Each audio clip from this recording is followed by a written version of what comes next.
Zhilei Zhang is an explosive puncher, and Joyce is an attritional puncher. Explosive punchers are like sprinters, and attritional punchers are like marathon runners. Now, a 12-round boxing match is a marathon, not a sprint. So you would think that would put explosive fighters at a disadvantage, because their whole thing is throwing short bursts of fast, powerful punches that do a lot of damage in a short space of time. And they can't do that non-stop for 12 rounds. It's too energy sapping. Just like a sprinter can't run flat out for 1,000 meters. But they have a secret, and that secret is psychology. They will typically start fast in fights, and if they can't take you out early, they hope to damage you enough or intimidate you enough that you'll be cautious about applying pressure for the rest of the fight. Some of them will throw feints to make you cover up and hesitate. They want you to believe that they can unleash those fast, powerful bursts at any moment with the exact same level of power and speed every time. But they can't. It's a bluff. They're just trying to buy some time so they can rest in between bursts. The best ones will do it in such a way that it doesn't look like they're resting. They'll have very confident, cocky body language. They might start showboating or even talking to their opponent. It's all mind games. However,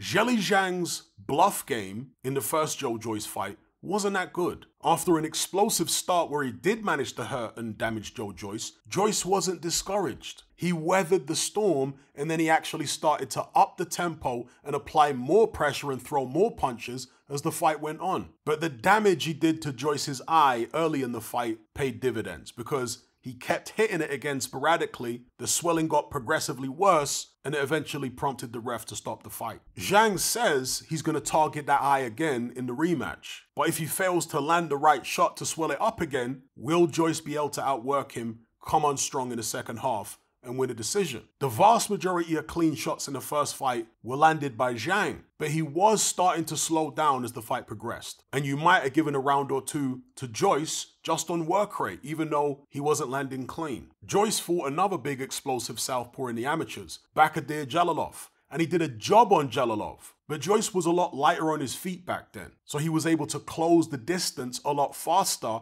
get on the inside and bully Jalilov. That's how he won that fight. But here in this Zhang rematch, Joyce is heavy, much heavier than he was in the first fight. So if Zhang was able to catch him coming in first time when he was lighter, I have to figure he'll be able to catch him this time as well, despite any technical adjustments Joyce might have made. I think Zhang will land that left hand quite consistently again. Joyce might want to use his extra weight to smother Zhang on the inside and test that suspect stamina of his. But it's quite difficult for an orthodox fighter to smother a southpaw because of the way the lead hands clash. And Joyce's punches are going to be even slower this time because of those extra pounds. So they should be even easier for Zhang to avoid. And Zhang can throw good short punches on the inside too. So I'm picking Zhilei Zhang to win this rematch. I'm going to say late stoppage about round 9 or maybe a decision. I'm not counting Joyce out though, don't get me wrong. If he wins, I reckon it will be on points, possibly controversial. But my mind tells me the most likely outcome is Zhang gets his hand raised again. Let me know what you guys think in the comment section below. And before I go, I want to give a shout out to all the new subscribers to my Patreon page. I cover loads of different topics in my weekly podcast,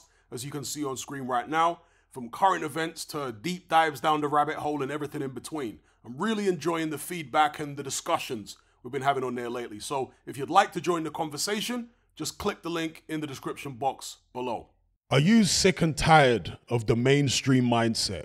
Does the dogmatic conformity and pathological ignorance have you tearing your hair out in frustration? Then don't be alone. Come and join our brotherhood on Patreon. We stand as a beacon of reason against an army of insanity. You'll gain access to my weekly topical podcast, where we take more deep dives than Jacques Cousteau on an endless variety of subjects.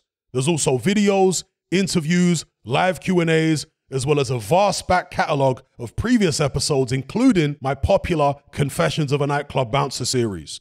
You can listen via the Patreon app or download in high-quality MP3. Connect with myself and hundreds of other members in our Element chat group. There's no contract, no commitment, you can cancel at any time, and it's cheaper than a Mickey D's McMuffin. Just head to my Patreon page via the link below this video and select the tier called the Brotherhood of Reason. I'll see you over there.